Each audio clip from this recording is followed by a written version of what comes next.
जो सातवां अध्याय है, इन तीनों के बीच में जो संबंध है वो समझाता है। प्रकृति और पुरुष, पुरुष जो है भगवान है और हम जीव हैं, और जीव और पुरुष और जीव और प्रकृति, इनके बीच का जो संबंध है वो सातवें अध्याय में अच्छी तरह से समझाया गया है। इसलिए सातवें अध्याय बहुत ही महत्वपूर्ण अध्याय है। और इससे क्या होता है, जब हमको संबंध, इसका जो कनेक्शन, जो संबंध,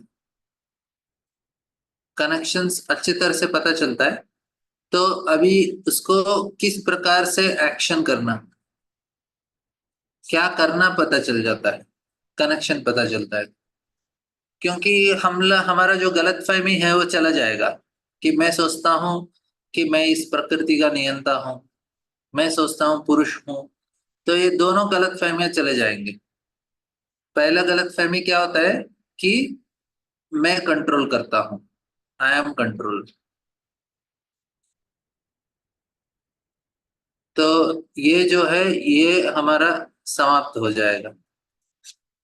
और दूसरा क्या है, मैं पुरुष हूँ, पुरुष मतलब आई एम एंजॉय। तो ये दूसरा गलतफहमी है, ये भी चला जाएगा और ये भी चला जाएगा। तो हम प्रकृति को नियंत्रण नहीं कर सकते और कभी हम पुरुष नहीं बन सकते, मतलब भोक्ता नहीं बन सकते। तो हम क्या है, हम सिर्फ जीव। तो ये जो संबंध है ये हमको सातवें अध्याय से पता चलता है, एक चीज।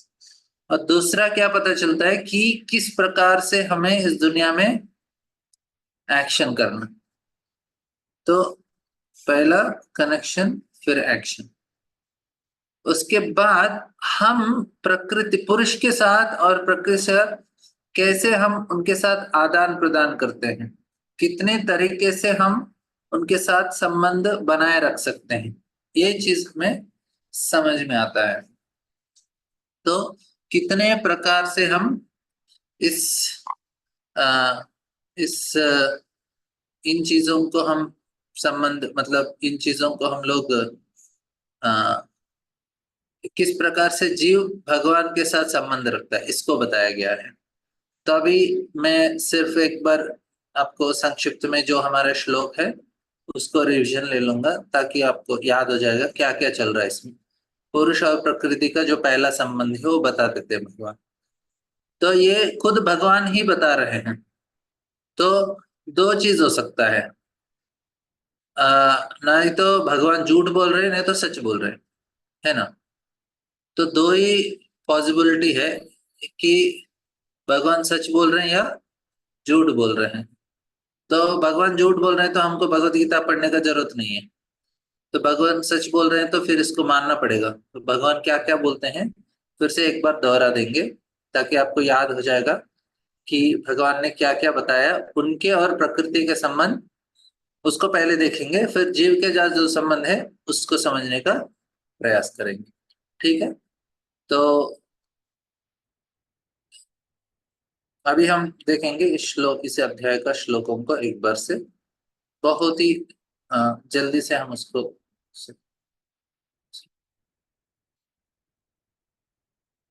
हम एक संक्षिप्त में उसको समझने का प्रयास करेंगे, जो जो हमने किया। साथ में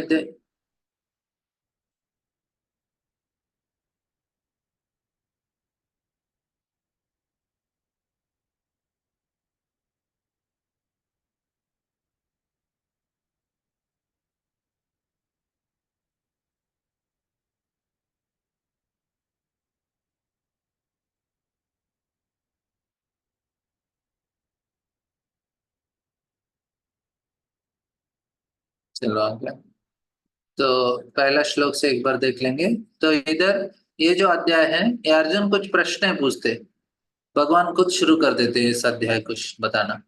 और बहुत ही महत्वपूर्ण श्लोक बताते हैं, क्योंकि मैंने पहले भी बताया जो सातवें अध्याय से 12वां अध्याय है, वो अध्याय किस चीज को सूचित करता है, भक्ति योग को। भक्ति योग का मतलब क्या है, जो, हाँ, एक इसको भी एक एक मिनट के लिए रिवीजन कर देता हूँ, क्योंकि ये बहुत महत्वपूर्ण विषय है, सोचा आप फिर हम लोग भूल जाएंगे। हाँ। तो एक से लेके 6 अध्याय तक। इसमें कर्मयोग और 5वें अध्याय में थोड़ा ज्ञान योग और 6वें अध्याय में, ये 5th में, ये 6th में, इसमें ध्यान योग।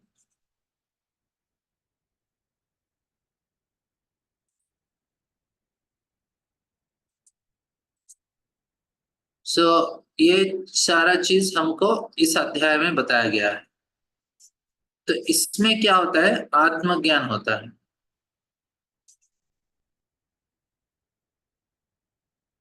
इस कर्मयोग, ज्ञान योग, ध्यान योग में किसका ज्ञान दिया गया है?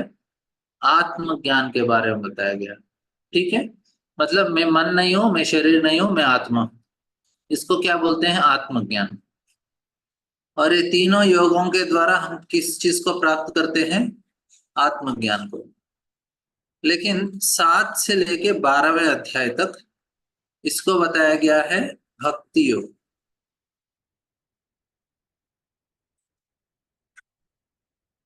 ऑफकोर्स ये 13 से लेके 18 आधा तक वो भी ज्ञान योगी है। ठीक है, तो 7 से 12 होता है भक्ति योग। तो ये भक्ति योग अभी कर्मयोग, ज्ञान योग, ध्यान योग क्या है? आत्मज्ञान बताता है। इधर क्या बोलता है? परमात्मा ज्ञान।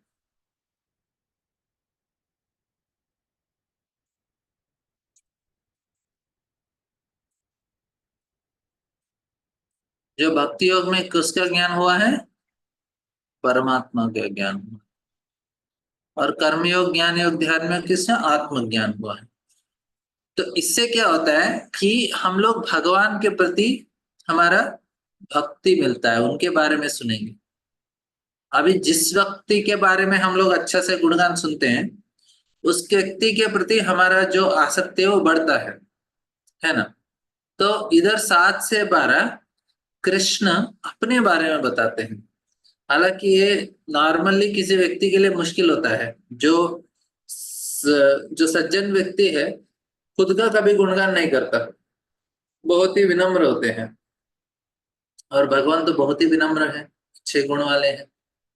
तो फिर अपना कैसे गुणगान करेंगे? फिर भी कर रहे हैं, क्यों? क्योंकि हमारे लिए फायदा है। समझ रहे हैं? तो भगवान ये जो 7वें अध्याय बताते हैं, भगवान खुद अपने बारे में बताते हैं। क्यों बताते हैं? भक्तोसि में सखा चेति रहस्यम हेतदुत्तमम्। कृष्ण बोलते हैं आप मेरे भक्त हो, आप मेरे सखा हो, मित्र हो, इसलिए जो ये रहस्य है मैं बता रहा हूं। हालांकि भगवान को इतना पसंद नहीं अपना खुद का गुणगान करना, बहुत ही विनम्र है। क्योंकि बोलेंगे अरे कैसे विनम्र है, अपने बारे में गुणगान करने। विनम्र है इसलिए तो भगवान होने के बावजूद भी अर्जुन के रथ चला रहे हैं। ये सिद्ध करता है ना कि आप बड़े व्यक्ति हो, छोटा कार्य कर रहे हैं, तो वो सिद्ध करता है भगवान को क्या जरूरत थी रथ चलाने का। चाहिए तो वो अपने रथ सारथी को अर्जुन को दे देते थे, और अर्जुन के रथ सारथी को इतना शक्ति दे सकते हैं कि वो किसी का भी मुकाबला, वो कैसे भी रथ चला के अर्जुन को जिता सकते हैं। ऐसा भी हो सकता है ना, ऐसे बोलेंगे कि ऐसे कोई शक्तिशाली नहीं होगा, लेकिन भगवान किसी को भी शक्तिशाली बना सकते हैं। भगवान के खुद के रथ सारथी है दारुका, उसको इतना शक्ति दे के भगवान उधर बिठा देंगे कि अर्जुन को जिता सकते हैं। भगवान अपने द्वारका में बैठ के भी अर्जुन को इतना शक्ति देंगे कि वो अकेले पूरे कौरव सेना को हरा सकते हैं। हर अभी कौरव सेना में जिसका शक्ति है, पांडव सेना में जिनका शक्ति है, दोनों का शक्ति कहाँ से होता है? वो भी भगवान कृष्ण ही देते हैं। तो कभी भी कृष्ण किसी को कितना कम ज्यादा दे के अर्जुन, क्योंकि अर्जुन खुद अकेले पूरे कौरव सेना को हरा देते हैं अकेले में, जब वो द्रुपद के राज्य में युद्ध करने के लिए आते हैं तब। मतलब अर्जुन इतने शक्तिशाली और योग्य हैं, और कृष्ण चाहे तो कर सकते हैं, लेकिन क्यों रथ चला रहे हैं? क्योंकि वो इतने अनासक्त हैं और इतने विनम्र हैं। अपने भक्ति के लिए उनको प्रेम से कुछ ना कुछ करना है। तो इसलिए हम ये नहीं बोल सकते कि भगवान बहुत ही घमंडी है, नहीं, वो बहुत ही विनम्र है, बहुत ही सज्जन गुण वाले हैं, क्योंकि उनके अंदर जो गुण है वही तो हमारे अंदर आते हैं। जो भगवान का संग करता है, भगवान के गुण प्रकट होते हैं। और हम देखते हैं कि भगवान के जो भक्त हैं बहुत ही सज्जन होते हैं, बहुत ही विनम्र होते हैं, है ना। तो इस प्रकार से तो इधर भगवान अपने बारे में बताते हैं, क्यों? क्योंकि इससे हमें फायदा होगा। इससे क्या होता है, हमारा जो भगवान के प्रति जो भक्ति है, जो भाव है, जो प्रेम है, जो प्रेम है, वो हम भगवान के प्रति प्राप्त कर सकते हैं। इसलिए तो ये 7वां अध्याय इस प्रकार से बहुत ही महत्वपूर्ण, ठीक है। तो अभी श्लोकों को एक बार हम लोग फिर से समझने का प्रयास करेंगे, जो इस अध्याय का श्लोक है। तो इस अध्याय का श्लोक अर्जुन ने कुछ पूछा नहीं, भगवान खुद शुरू कर रहे हैं। भगवान बोलते हैं, श्री भगवान वाचा मया सक्त मना पार्थ योगम युञ्जन मदाश्रयः असंशयम समग्र माम यथा ज्ञासिस तच्छृणु। भगवान बोलते हैं, देखो अर्जुन, सुनते रहो बस। मया सक्त, मया सक्त मतलब मेरे प्रति आसक्त मन वाला। तो भगवान के प्रति आसक्त चाहिए। मन पार्थ, हे पिता पुत्र, जैसे भगवान ने कहा, हे पिता पुत्र, अब सुनो कि तुम किस तरह मेरी भावना से पूर्ण होकर और मन को मुझ में असक्त करके, आसक्त करके योग योगाभ्यास करते हुए मुझे पूर्णतया संशय रहित जान सकते हो। तो ये भगवान अर्जुन को देना चाहते हैं, हम भगवान के प्रति आसक्त बनना चाहिए, हमारा आसक्ति इससे शुरू। तो फिर भगवान तुरंत शुरू कर देते हैं और बोलते हैं कि देखो, ये जो मैं ज्ञान दे रहा हूं ना, ये बहुत ही दुर्लभ ज्ञान। कैसे? आगे का श्लोक बताते हैं भगवान, ज्ञानम तेहम सविज्ञानम यद्वक्ष्यामशेषतः यज्ञात्वा नेह भूयोऽन्यः ज्ञातव्यम अवशिष्यते। अब तो, अब मैं तुमसे पूर्ण रूप से व्यवहारिक तथा दिव्य ज्ञान करूंगा, जिससे जिसे जान लेने पर तुम्हें जानने के लिए और कुछ भी शेष नहीं रहेगा। तो इतना महत्वपूर्ण ज्ञान है, इससे जानने के बाद और कुछ जानने का जरूरत नहीं है, पहला चीज भगवान बताते हैं। और फिर आगे बताते हैं, मनुष्याणाम सहस्रेषु कश्चित् एतत् सिद्धये यततामपि सिद्धानां कश्चिन्मां वेत्ति तत्त्वतः। कई हजार मनुष्यों में से कोई एक सिद्ध के लिए प्रयत्नशील होता है, और इस तरह सिद्धि प्राप्त करने वाले में से विरला ही कोई एक मुझे वास्तव में जान पाता है। तो भगवान बोलते हैं, बहुत मुश्किल से कोई मुझे जान पाता है, क्योंकि ये बहुत ही दुर्लभ ज्ञान है, फिर मैं आपको दे रहा हूं।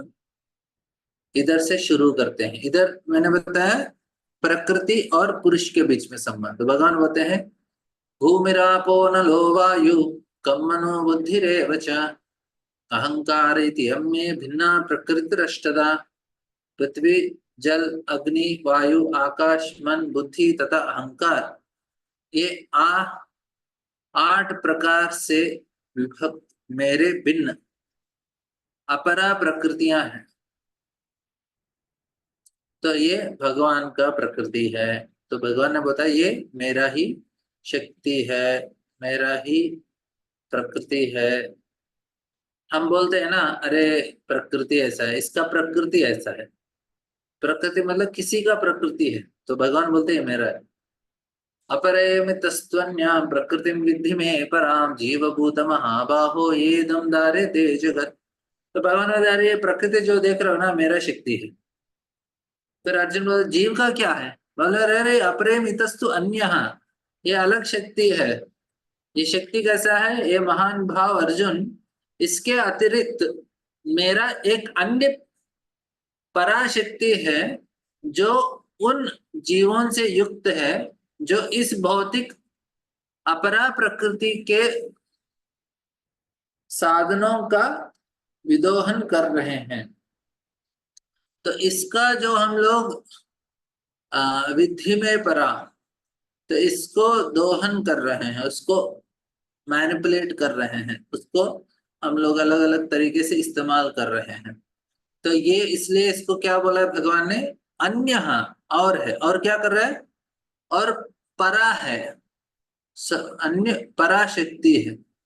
तो ये अलग शक्ति है, उच्चतम शक्ति है, क्योंकि उसको नियंत्रण कर रहे हैं। अभी फिर भगवान वापस आते हैं प्रकृति और जीवों के बारे में बताते हैं। भगवान बोलते एतद् योनीनि भूतानि सर्वाण्युपधारय अहम कृष्णस्य जगतः प्रभवः प्रलयस्तथा। सारे प्राणियों का उद्गम इन दोनों शक्तियों में है। इस जगत में जो कुछ भी भौतिक तथा आध्यात्मिक है, उसकी उत्पत्ति तथा प्रलय मुझे ही जानो। तो भगवान बोल रहे मैं ही कारण हूं उसका, जो भी भौतिक और आध्यात्मिक, मतलब भगवान जो आध्यात्मिक लोग है ना, बताते हैं वो भी मेरा है, भौतिक लोग वो भी मैं है, जीवात्मा वो भी मैं हूं, और बचा क्या है, सब कुछ भगवान। ये भगवान बताते हैं सारे प्राणियों का उद्गम, सारे भौतिक का उद्गम, आध्यात्मिक का उद्गम, सब कुछ मुझ में ही जानो, भगवान बोल रहे हैं। और इसके लिए और एक महत्वपूर्ण श्लोक है जिसे हमें याद रखना चाहिए। भगवान बोलते हैं मत्तः परतरं नान्यत् किंचिदस्ति धनंजय मयि सर्वमिदं प्रोतं सूत्रे मणिगणा इव। हम पूछ सकते हैं भगवान दिखते कहाँ हैं? आप बोल रहे हो, भगवान खुद बोल रहे हैं कि वो सब कुछ उनसे ही हो रहा है, उनके द्वारा है, लेकिन हम उनको देख ही नहीं पा रहे हैं, क्या कारण है? तो भगवान बोलते हैं हाँ, उसका उदाहरण ये दे रहे हैं। भगवान बोल रहे हैं कि इसमें भगवान बताते हैं कि जिस प्रकार से माला है उसमें आपको धागा नहीं दिखेगा, सिर्फ माला दिख रहा है। सारे जो मोतियां हैं आपको एक के बाद एक के बाद एक मोती देखो, माला, इसके अंदर जो धागा है वो दिख नहीं रहा है। उसी प्रकार प्रकृति में सारा चीज अपने अपने हिसाब से एक स्थित है, लेकिन उसके बीच में जो धागा है वो दिख नहीं रहा है, वो भगवान है उधर। इसी उदाहरण से भगवान बताते हैं, हे धनंजय, मुझसे श्रेष्ठ कोई सत्य नहीं है। जिस प्रकार मोती धागे में जुड़े रहते हैं, उसी प्रकार सब कुछ मुझ पर ही आश्रित है। भगवान ने 4 श्लोकों में सारा भौतिक आध्यात्मिक जीव सब कुछ अपने नाम पे कर लिया, रजिस्ट्रेशन कंप्लीट। अभी प्रकृति और भगवान के बीच में जो संबंध है, अभी भगवान बताते हैं और विस्तार से। वो बोलते हैं रसोऽहमप्सु कौन्तेय प्रभास्मि शशिसूरयो प्रणवः सर्ववेदेषु शब्दः के पौरुषं नृषु। हे कुंती पुत्र, मैं जल का स्वाद हूँ, सूर्य तथा चंद्र का प्रकाश हूँ, वैदिक मंत्रों में ओंकार हूँ, आकाश में ध्वनि हूँ तथा मनुष्य में सामर्थ्य। ये सारा चीज हमने विस्तार से चर्चा किया, मैं आगे और नहीं इसको चर्चा करूंगा, हम सिर्फ पढ़ेंगे। पुण्यो गंधम पृथिव्यां च तेजश्चास्मि विभावसौ जीवनं सर्वभूतेषु तपसश्चास्मि तपस्विषु। मैं पृथ्वी की आद्य सुगंध और अग्नि की ऊष्म हूँ। मैं समस्त जीवों का जीवन तथा तपस्वियों का तप।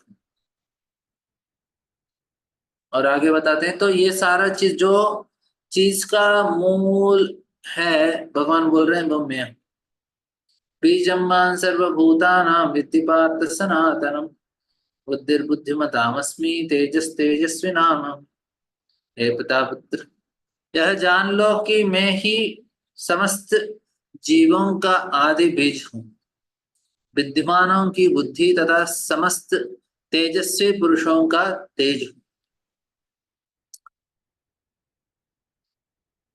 मतलब जो हर चीज का जो मेन है, मूल स्रोत, अभी अग्नि बोलेंगे उसका उष्ण है, सूर्य बोलेंगे उसका तेज है, चंद्र बोलेंगे उसका तेज है।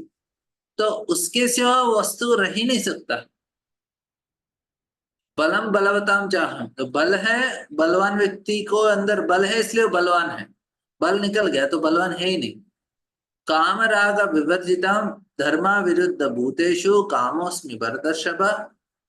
मैं बलवानों का कामनाओं तथा इच्छा से रहित बल हूं। हे भारत श्रेष्ठ अर्जुन, मैं वह काम हूं जो धर्म के विरुद्ध नहीं है। तो फिर ये चैव सात्विका भावा राजसस्तामसश्च मत्त एवेति तान् विद्धि तत्त्वं तेषु ते मयि। बोल रहे हैं इधर, तुम जान लो कि मेरी शक्ति द्वारा सारे गुण प्रकट होते हैं। तो ये पहला चीज, भगवान का ही शक्ति प्रकट हो रहा है इधर, चाहे वे सतोगुण हो, रजोगुण हो या तमोगुण हो। एक प्रकार से मैं सब कुछ हूं, किंतु हूँ स्वतंत्र। मैं प्रकृति के गुणों के अधीन नहीं हूँ, अपितु वे मेरे अधीन हैं। तो इधर भगवान इन सारे चीजों को निर्माण करने के बावजूद वे इन गुणों से प्रभावित नहीं है। इसका मतलब हम कुछ बनाते हैं तो तुरंत हम आसक्त होते हैं, लेकिन भगवान को ऐसा कुछ आसक्ति नहीं। हमने बहुत विस्तार से इसका चर्चा किया। तीव्रगुणमयैर्भावैरेभिः सर्वमिदं जगत् मोहितं नाभिजानाति मामेभ्यः परमव्ययम्। तीन गुणों सतः रजो तथा तमो के द्वारा मोहग्रस्त यह सारा संसार मुझ गुणातीत तथा अनिवा अविनाशी को नहीं जानता। क्योंकि हम तीन गुणों हैं, भगवान को नहीं जानते। आगे बताते हैं, दैवी एषा गुणमयी मम माया दुरत्यया मामेव ये प्रपद्यन्ते मायामेतां तरन्ति ते। इधर भगवान बहुत स्पष्ट बता रहे हैं कि जो ये भौतिक प्रकृति है उसको दैवी ऐशा गुणमयी, तो ये तीनों गुणों से पूर्ण जो माया है, दुरत्यया मम माया, भगवान बोल रहे हैं मेरी माया है। दुरत्या मतलब उसको पार नहीं कर सकते हम लोग। मामे मामेव ये प्रपद्यन्ते, लेकिन जो भगवान कृष्ण के शरण लेते हैं, मामेवे प्रपद्यन्ते मायामेतां तरन्ति ते, तो माया को पार कर सकते हैं। तो भगवान इस जगत का कारण बता रहे हैं, देखो आप लोग फंसे हुए हो इस दुनिया में, इसलिए दुखी हो। तो भगवान बहुत साफ साफ समझा रहे हैं इधर। लेकिन लोग बोलेंगे हमको इससे छुटकारा चाहिए, फंस गए, ठीक है, छुटकारा चाहिए, तो भगवान उसका भी समाधान दे रहे हैं। भगवान बोले देखो आप तो फंस गए हो, बाहर निकलना है, देखो ऐसा ऐसा उसका साधन है। क्या है? मामेव ये प्रपद्यन्ते, उनका शरण लेने के लिए बोल रहे हैं। प्रकृति के तीनों गुणों वाले इस मेरी दैवी शक्ति को पार करना पर कर पाना कठिन है, किंतु जो मेरे शरणागत हो जाता है वे सरलता से इसे पार कर जाते हैं।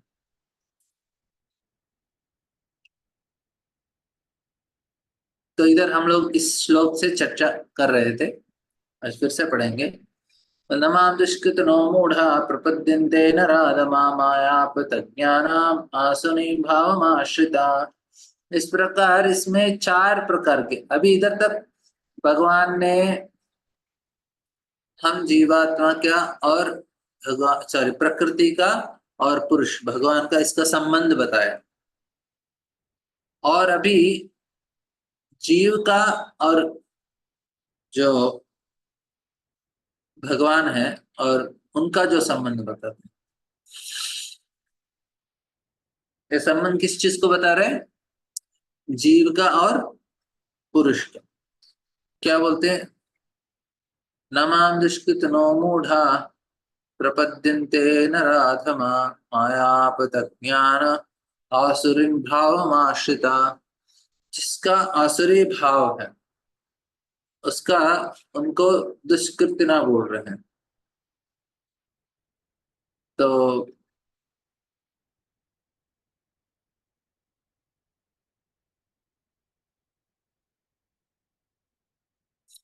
पहला क्या है? दुष्कृतना। हाँ, चार प्रकार के दुष्कृत, मतलब उनके कार्य ठीक नहीं। कृत्य मतलब कार्य, दुष्कृति बुरे कार्य में जो लगी। उसमें चार कैटेगरी बताया गया। पहला क्या है? जो निपट मूर्ख है, जो मनुष्य में अधम है, जिसका ज्ञान माया द्वारा हर लिया गया है, तथा जो असुरों की नास असुरों सॉरी तथा जो असुरों की नास्तिक प्रकृति को धारण करने वाले हैं, ऐसे दुष्ट मेरी शरण ग्रहण नहीं करते। तो कौन कौन से प्रकार हैं इसका हम लोग तात्पर्य में चर्चा कर रहे थे उस दिन का। तो और हम लोग अभी आगे बढ़ेंगे इसमें। प्रभुपाद जी चार लोग आप लोगों के लिए होमवर्क है। मैं चाहता हूं कि आप सभी लोग इस तात्पर्य को फिर से एक बार पढ़ लें और समझने का प्रयास करें, क्योंकि बहुत ही महत्वपूर्ण है। तो मैं संक्षिप्त में बताता हूँ ये क्या है। चार चार प्रकार के कैटेगरी के जो निपट मूर्ख है। तो प्रभुपाद जी मूर्ख लोगों के बारे में बताते हैं कि किस प्रकार से इन मूर्ख लोग और उनके कार्य किस प्रकार से होते हैं और वो करते क्या है। ये सारा चीज प्रभुपाद जी बहुत ही अच्छे विस्तारित रूप से इस श्लोक में समझाते हैं।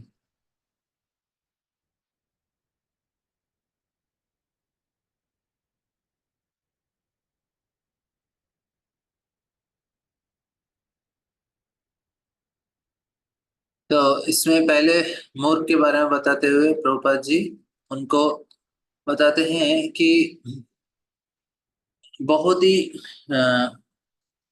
क्या बोलते हैं, वो बहुत काम करने वाले होते हैं। एक बतात पर हम लोग देख लेंगे।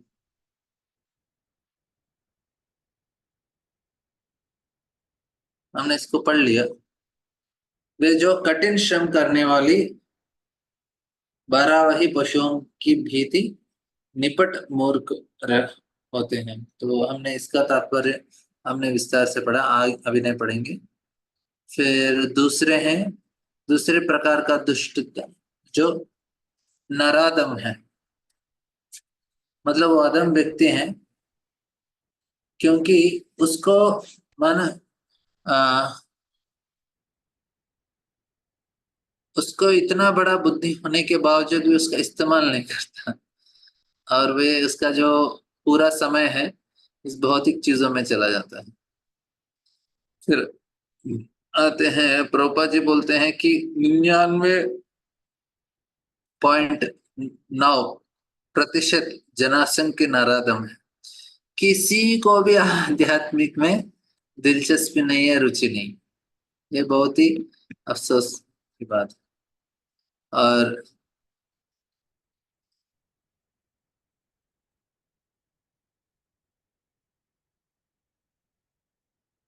तो प्रभुपाद जी बोलते हैं, जब सारी जनसंख्या नराधम हो जाती है तो स्वाभाविक है कि उनकी सारी तथाकथित शिक्षा भौतिक प्रकृति की सर्व समर्थ शक्ति द्वारा व्यर्थ कर दी जाती है।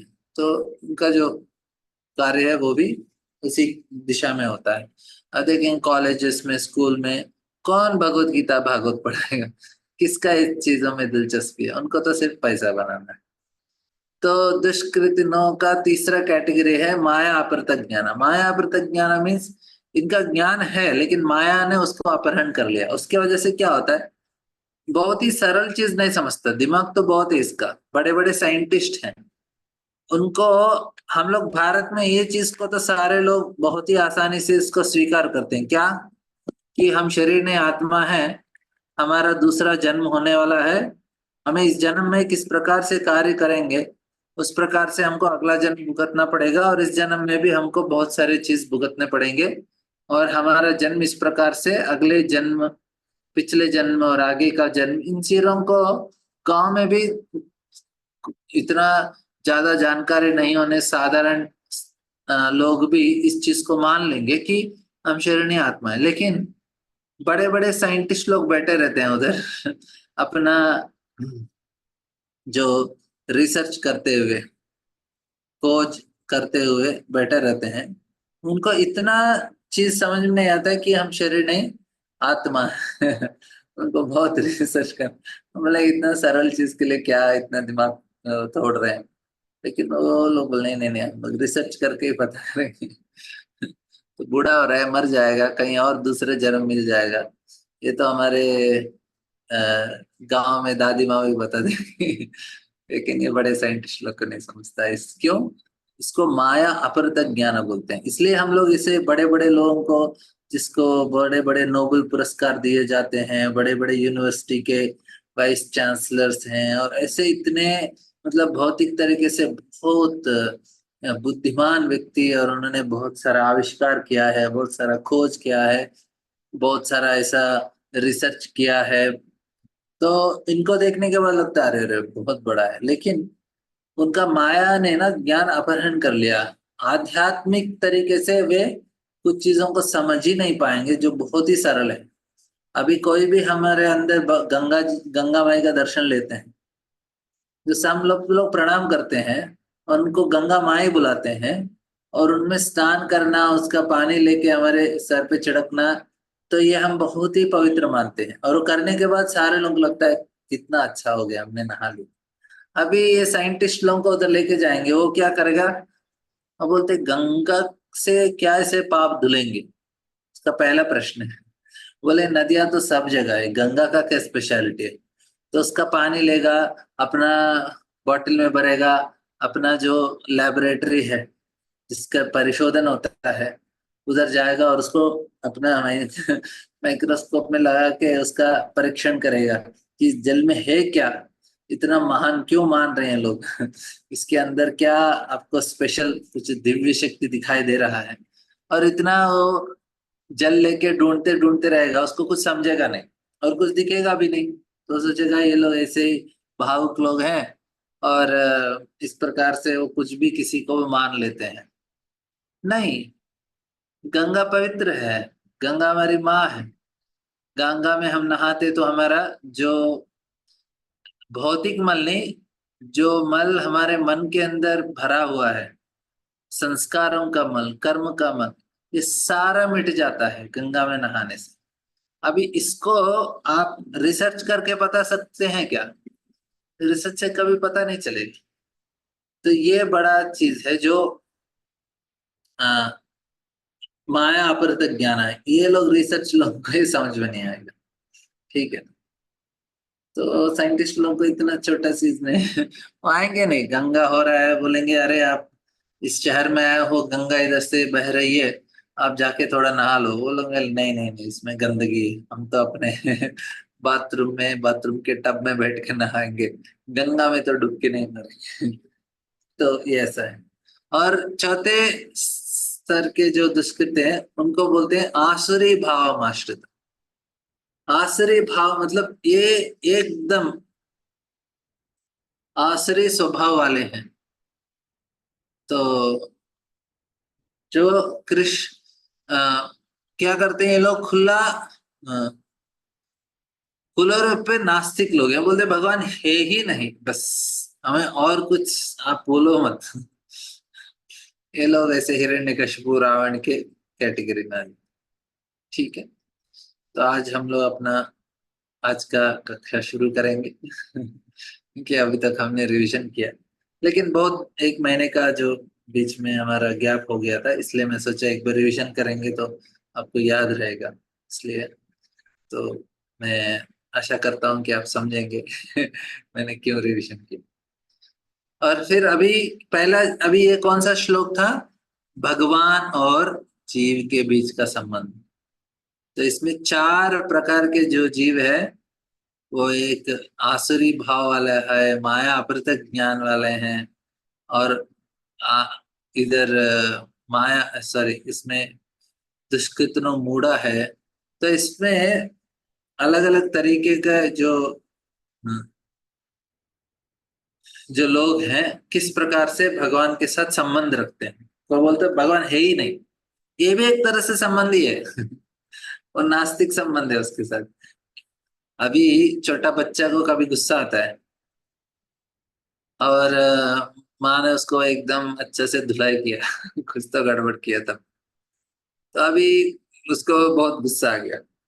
अभी वो ऐसे जाके घर के बाहर खड़ा हो गया, तो कोई पड़ोस में आंटी आके बोलती क्या हो गया, चलो घर को जाओ।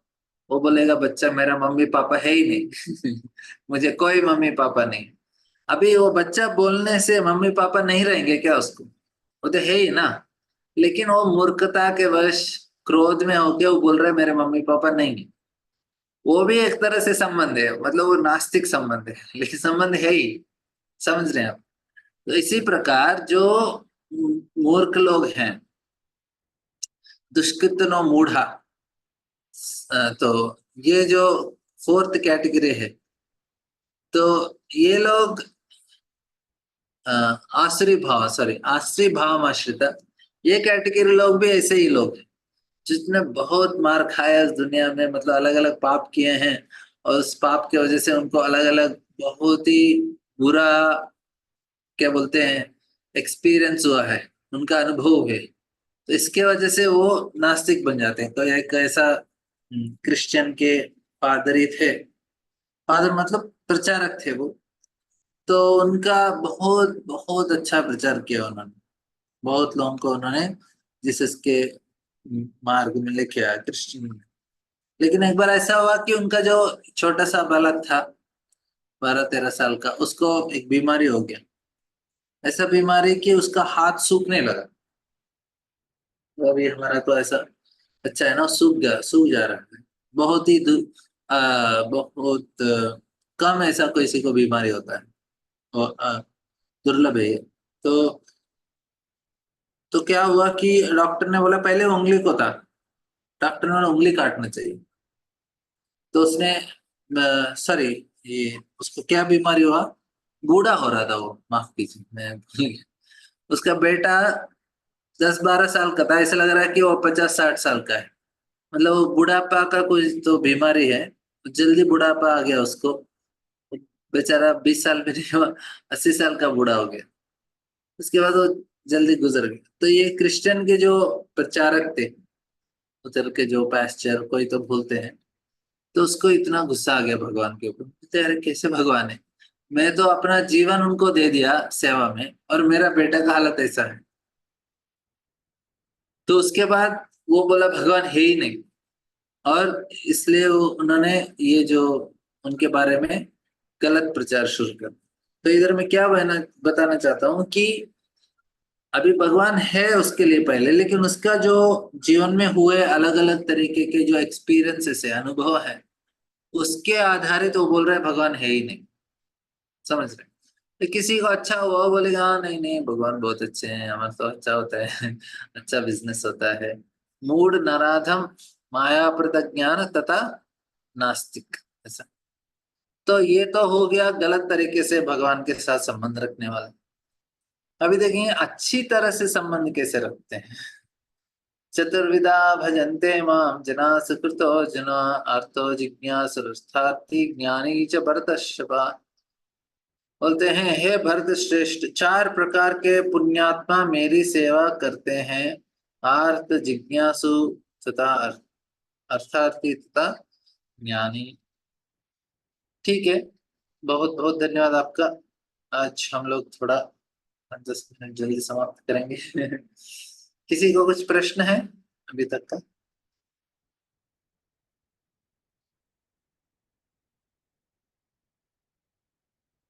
ठीक है, हम लोग कल मिलेंगे। बहुत बहुत धन्यवाद आपका। मैंने आप सभी के लिए भगवान बद्रीनाथ में, केदारनाथ में अपने के लिए प्रार्थना किया। भगवान शिव जी और नारायण को प्रार्थना की आपके भक्ति अच्छा हो जाए। हरे कृष्ण।